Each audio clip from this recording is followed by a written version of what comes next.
Assalamualaikum dan salam sejahtera. Nama saya Awal Imran bin Rawizat, pelajar tahun 4 di Sekiagama Maismiri, Sarawak. Hari ini saya ingin berkongsi tentang satu inovasi yang saya hasilkan, yaitu kad sifar tahan lasa. Penguasaan sifar merupakan asas penting dalam pembelajaran matematik di tingkat sekolah rendah. Namun begitu, bahan bantu mengajar yang digunakan seperti helaian kertas sifar sering mengalami kerosakan apabila digunakan secara berulang dan dalam kalangan murid yang aktif. Inovasi ini memperkenalkan penggunaan kad sifar tahan lasa yang dibuat daripada plastik botol kita semula, ditulis menggunakan pen kalis air. Bahan ini bukan sahaja tahan lama, bahkan kalis air dan mesra alam. Kajian menunjukkan selepas setahun digunakan dalam kalangan murid tahap 1, kad ini kekal dalam keadaan baik. Inovasi ini menyokong teori behaviorism dalam proses pengulangan hafalan serta menyumbang kepada matlamat pembangunan 4 SDG 12, yaitu penggunaan dan pengeluaran bertanggungjawab. Kos pelaksanaan juga sangat minimum, yaitu hanya Rm20 seunit bagi penggunaan pen kalis air.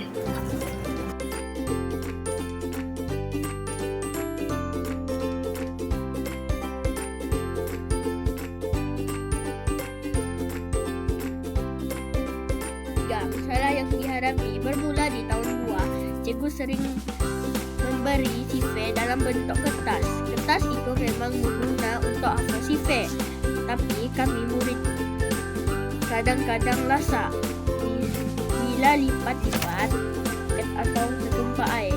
Kertas itu cepat koyak. Belum sampai sebulan dah tak boleh guna.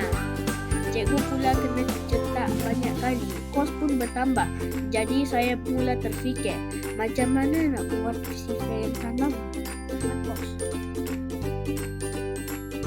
Jadi objektif inovasi saya ialah meningkatkan keberkesanan pembelajaran sifar melalui bahan bantu yang tahan lama dan mesra pengguna.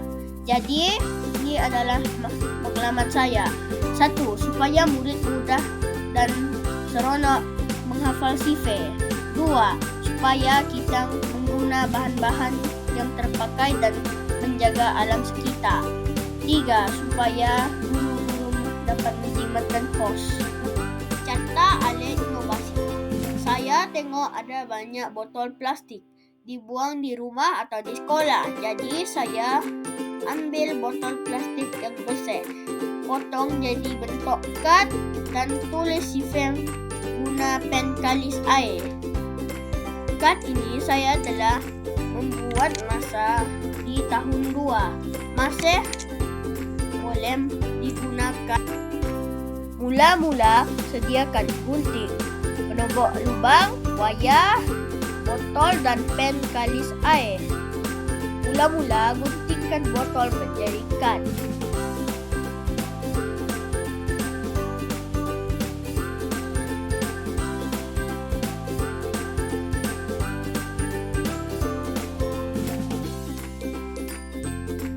Tebuk lubang dan masukkan wayar, seterusnya ikat.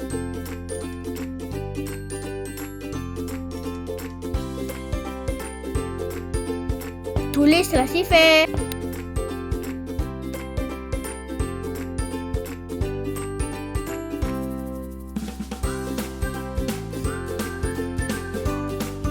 Tulis sifar 2 hingga sifar 9.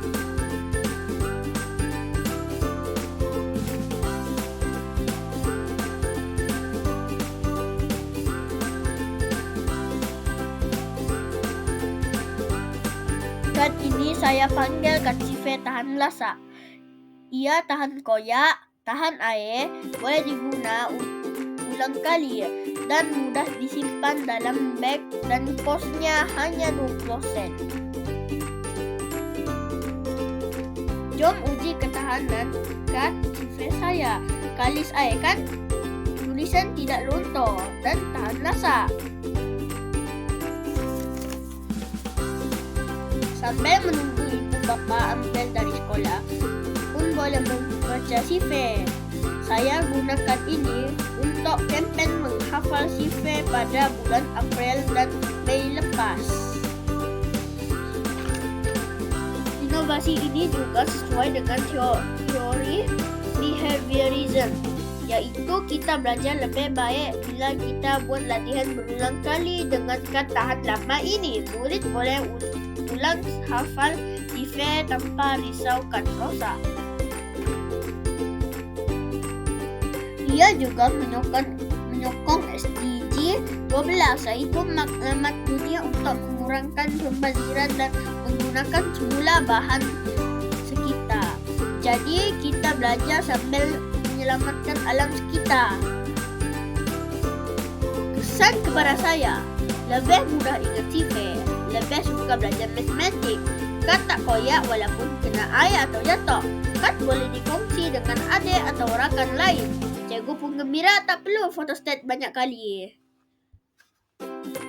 Kesimpulannya, objektif tercapai. Kad CV tahan lasa sangat berguna dan sesuai digunakan oleh murid seperti saya. Ia tahan lama, jimat kos, masalah alam, dan paling penting, buat saya dan kawan-kawan lebih seronok belajar CV. Ini rujukan saya. Dan imbas QR code ini untuk maklumat lebih bergambar. Saya harap inovasi kecil ini boleh digunakan oleh lebih ramai murid di sekolah-sekolah lain. Sekian, terima kasih.